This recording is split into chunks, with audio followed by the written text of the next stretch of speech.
So if your Braeburn thermostat display has suddenly gone blank, just like this one here, you can see the display is blank.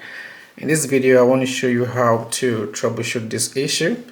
So what you want to do first is to go over to your breaker box. You want to go over to your circuit breaker and check the switch labeled HVAC. So you want to check if this switch is stripped off. If it is stripped, you want to turn it back on, and that should help fix the problem.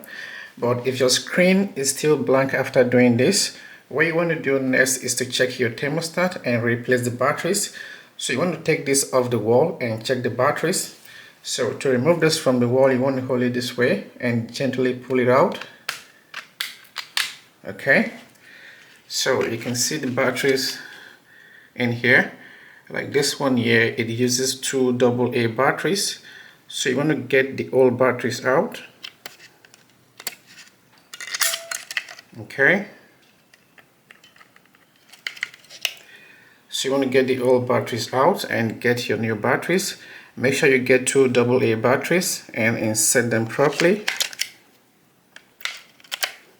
Now I want to get it back. So you want to check these holes here, this one here and here, and you want to make sure you align it properly with these holes here. Okay, so get it back this way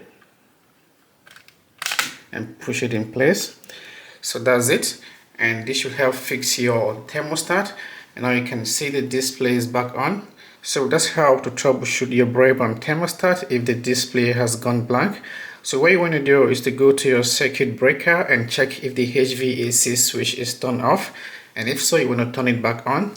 But if that doesn't help, you want to come back to where you have your thermostat, pull it out of the wall and check and replace the batteries, and that should help fix the blank screen issues. Okay, so that's it. I hope this video helps you, and if so, please consider subscribing to my channel for more videos like this. Thank you for watching. See you in the next one.